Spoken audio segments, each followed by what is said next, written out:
¿Qué tal, chicos? Espero que se encuentren bien. Ahorita vamos a ver el tema de agua.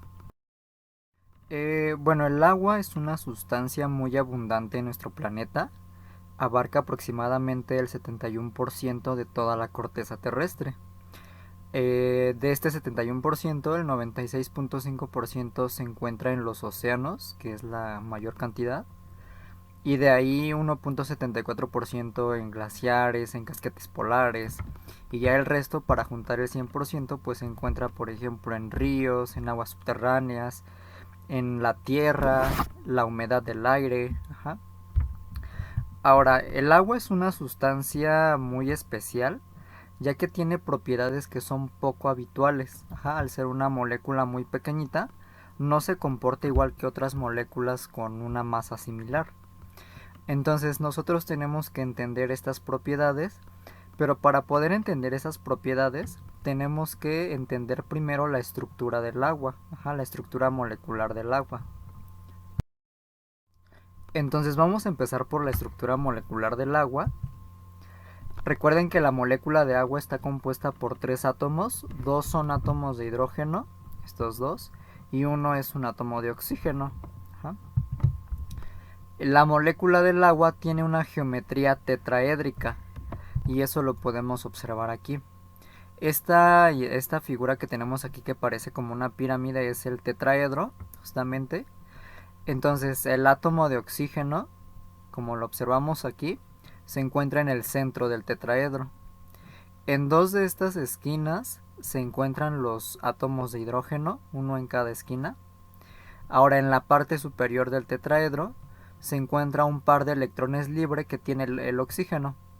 Y en esta otra esquina se encuentra el otro par de electrones libres. Ajá. Entonces en la molécula del agua tenemos dos átomos de hidrógeno y un átomo de oxígeno, pero el oxígeno tiene dos pares de electrones que no están enlazados. Uno aquí, otro aquí y otros dos por acá. Ajá. Y si tomamos en cuenta a los dos hidrógenos y a los dos pares de electrones libres, se forma la geometría del tetraedro. Ahora recuerden que el oxígeno es un elemento muy electronegativo, entonces es más electronegativo que el hidrógeno. Como consecuencia, el átomo de oxígeno tiene una carga parcial negativa, porque acuérdense que entre el oxígeno y el hidrógeno hay un enlace covalente en donde se están compartiendo los electrones, el par de electrones. Un electrón es del oxígeno y otro es del hidrógeno. Pero el oxígeno, al ser más electronegativo, pues atrae más a los electrones, cargándose parcialmente negativo. Y el hidrógeno, como está perdiendo, por así decirlo, a su electrón, se queda con una carga parcial positiva. Eso lo vimos en enlace químico. Entonces eso lo podemos observar aquí. Recuerden que este es mi enlace químico. Aquí hay un electrón del hidrógeno y otro electrón del oxígeno. El oxígeno, al tener mayor electronegatividad, estos dos electrones están atraídos o se encuentran más del lado del oxígeno. Por eso es que tiene la carga parcial negativa. Este 2 significa de que un electrón lo está trayendo de este enlace y el otro electrón lo está trayendo de este enlace. Entonces dice, a consecuencia de esto, la distribución de los electrones en la molécula del agua se desplaza hacia el oxígeno y por ello es una molécula polar. Entonces esto es muy importante, el agua es una molécula polar. Igual esto ya lo habíamos analizado un poco cuando vimos enlace químico. Ahora dice, los átomos de hidrógeno y oxígeno no están unidos en línea recta, sino que se ubican formando un ángulo de 104.5 grados. Y eso lo podemos observar aquí. Entonces el ángulo entre un hidrógeno y el otro hidrógeno es de 104.5 grados. La razón de por qué es este ángulo no lo vamos a ver, nada más quédense con esa idea, pero es muy importante que lo recuerden. Ahora vamos a ver algo que también habíamos iniciado en el tema de enlace químico, que son los puentes de hidrógeno. Los puentes de hidrógeno, recuerden que son fuerzas de atracción intermoleculares. Ajá, son fuerzas que atraen a moléculas, donde el hidrógeno está unido a un átomo muy electronegativo, como puede ser oxígeno, flúor o nitrógeno. Y eso lo podemos observar aquí. Aquí tenemos a los átomos de hidrógeno. Esta línea punteada son los puentes de hidrógeno. Y si se dan cuenta, la interacción está aquí entre hidrógeno, flúor, hidrógeno, oxígeno, hidrógeno, nitrógeno. Pero ¿cuál es la condición para que se pueda formar este puente de hidrógeno? Pues el hidrógeno debe de estar unido a un átomo, muy electronegativo. Si observan, estos hidrógenos están enlazados a Z. ¿Y quién es Z? Pues Z tiene que ser flúor, oxígeno o nitrógeno. Ajá. Ahorita vamos a ver unas imágenes para que les queden más claro. Esta imagen también ya la habíamos visto. Acuérdense que esta es mi molécula de agua y esta línea discontinua son los puentes de hidrógeno. Si se dan cuenta, el hidrógeno está enlazado a un átomo muy electronegativo como el oxígeno, y por eso es que podemos formar este puente de hidrógeno con otro átomo que también es muy electronegativo. Ajá. Y entonces recuerden que estos puentes de hidrógeno son fuerzas de atracción intermoleculares. Ajá. Esta imagen también ya la habíamos visto. Recuerden que para que podamos observar el agua tal cual como la conocemos, pues lógicamente tiene que haber muchísimas moléculas de agua interaccionando entre ellas. ¿Cómo es que interaccionan? Pues por fuerzas de atracción intermolecular, que son puentes de hidrógeno. Ya si juntamos así muchísimas moléculas de agua, pues podemos ver el agua tal cual como la conocemos. Ajá. Pero todo es gracias a los puentes de hidrógeno. Ahora, ya para finalizar con esta parte, les voy a poner otra imagen para que les quede un poco más claro esta parte de aquí.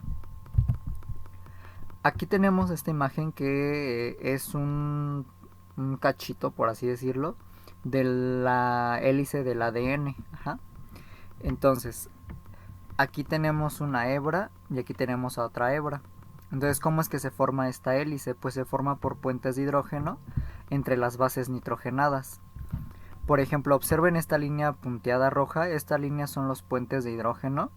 Observen que aquí tenemos que es la interacción entre el oxígeno y el hidrógeno. Ajá. Oxígeno e hidrógeno está formando puente de hidrógeno, que es lo que observamos aquí, entre oxígeno e hidrógeno. Pero ¿qué observan? Que este hidrógeno está enlazado a un átomo muy electronegativo como el nitrógeno. Ajá. Entonces aquí esta Z tendría que ser el nitrógeno. Observen aquí está el puente de hidrógeno, es entre el hidrógeno y el nitrógeno. Entonces estamos en este caso, entre hidrógeno y nitrógeno. Pero observen que este hidrógeno está enlazado a nitrógeno, que es un átomo muy electronegativo. Entonces esta Z es un átomo de nitrógeno. Ahora, por ejemplo, aquí tenemos al oxígeno y aquí tenemos al hidrógeno. ¿Por qué entre ellos no se forma un puente de hidrógeno? Si estaríamos en este caso, ¿no? Hidrógeno con oxígeno. Porque este hidrógeno, observen que no está enlazado a un elemento muy electronegativo como estos tres. Este hidrógeno está enlazado a un carbono. Querría decir que, por ejemplo, estaríamos en este caso hidrógeno-oxígeno. Estos dos serían estos dos. Pero observen que este hidrógeno tendría que estar enlazado a Z, que tiene que ser alguno de estos tres. Y este no es el caso. Ajá, por eso aquí no se pueden formar puentes de hidrógeno. Ahora, los puentes de hidrógeno nos dan las propiedades físicas del agua. Ajá. Entonces, las propiedades físicas del agua se deben a los puentes de hidrógeno. La primera propiedad es que es incolora, no tiene color, inodora, no tiene olor e insípida, no tiene sabor. Ajá. También es que el agua se puede encontrar en los tres estados de agregación de la materia. Principalmente, y la que más abunda en el planeta, pues es el agua líquida, en los océanos, en los ríos. De ahí el agua sólida en los glaciares.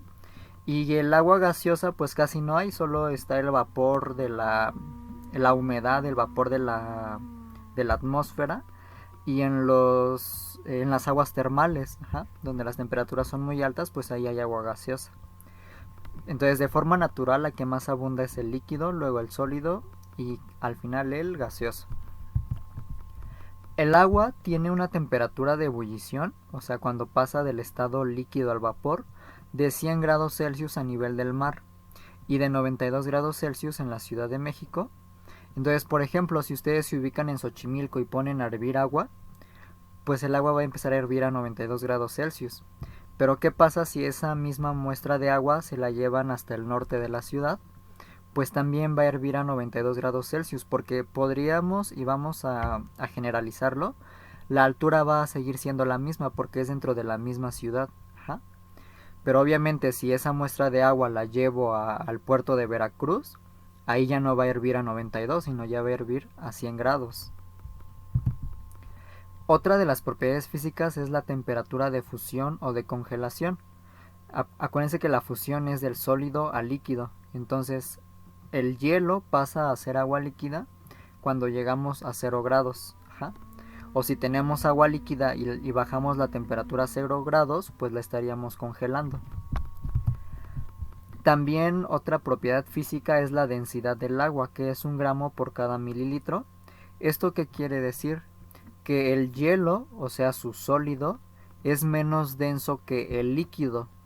Si observan cuando ustedes tienen agua, no sé, de algún sabor y le ponen cubitos de hielo, el hielo flota, porque el hielo es menos denso que el agua líquida. Y esto es muy importante porque es una de las pocas sustancias en donde su sólido es menos denso que su líquido. Es de las pocas sustancias que hay, o si no es que la única. Entonces esto se debe a su densidad. Otra propiedad, y es la más importante, es la capacidad calorífica específica alta, que es de 4.18 Joule por cada grado Celsius.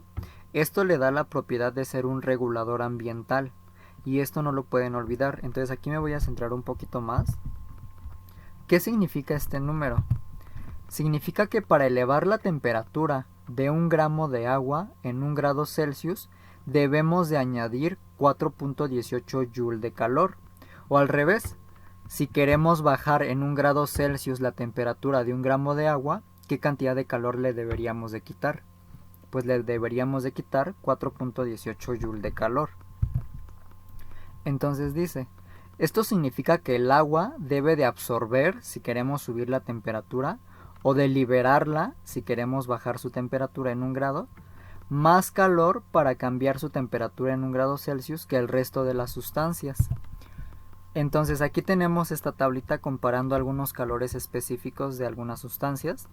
Por ejemplo, el oro, el cobre y el hierro son metales. Entonces, están de acuerdo que si a un metal lo ponen, por ejemplo, sobre la flama de la estufa, en pocos segundos ese metal ya se calentó.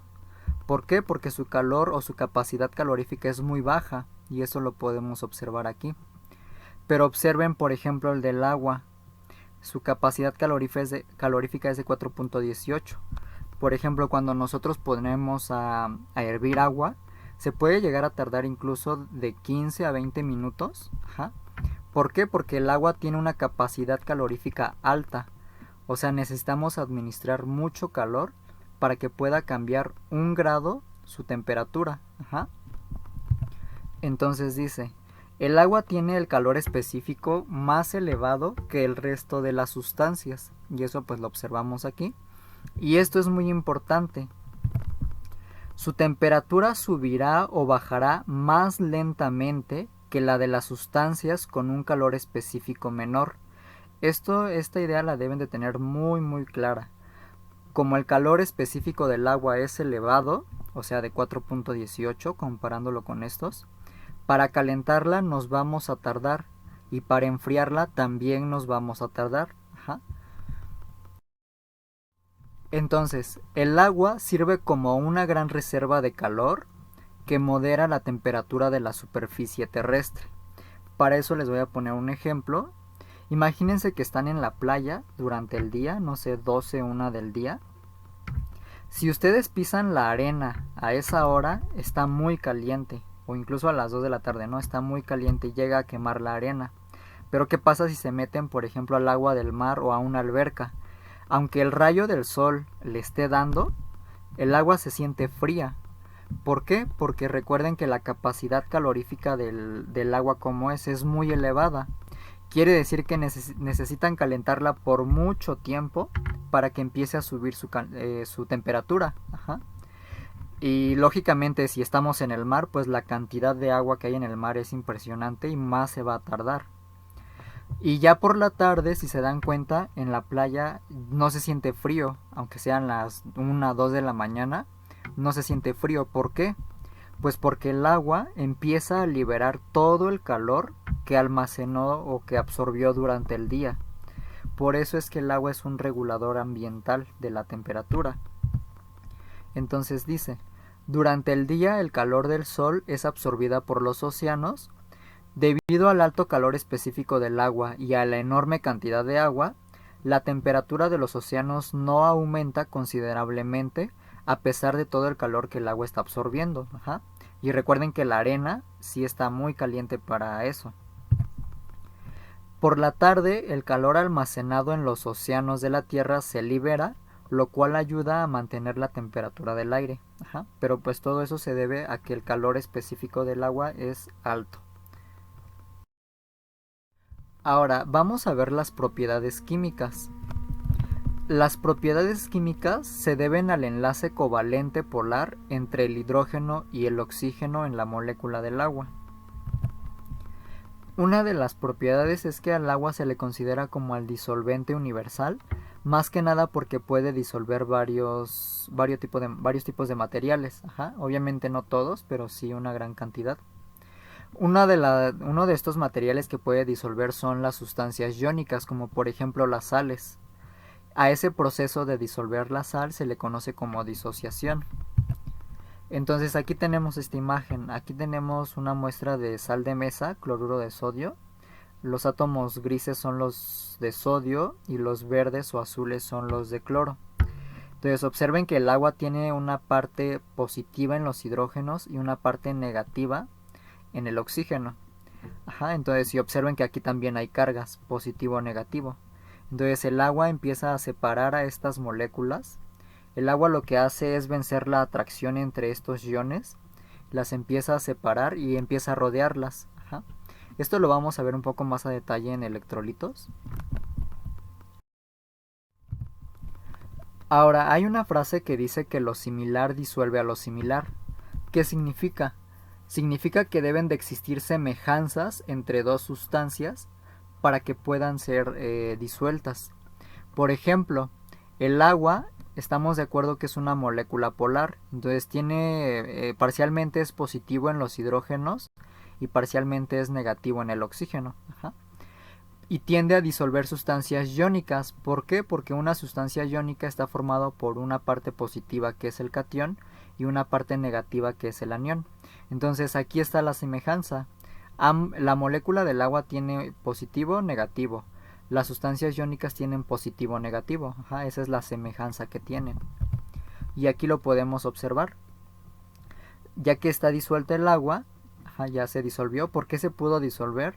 Porque la parte negativa de la molécula de agua atrae a los cationes de la sal y la parte positiva de la molécula de agua atrae al anión de la sal. Ajá, entonces son similares y por eso se pueden, o bueno, más bien por eso el agua puede disolver a la sal. Obviamente en el examen no les ponen imágenes tan bien elaboradas, pero algo más sencillo como esto.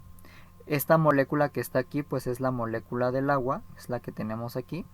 Este sodio pues es este sodio, agua, bueno es agua, cloro y cloro. Entonces esta imagen es muy fácil que la ubiquen. ¿Por qué? Porque recuerden que cargas positivas se atraen con cargas negativas y que cargas de signos iguales se van a repeler. Entonces para que ustedes puedan ubicar la respuesta pues debe de haber una alternancia en las cargas. Positivo, negativo.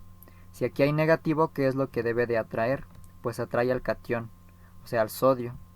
Si este es sodio positivo, ¿a quién va a atraer? Pues atrae al oxígeno que es negativo.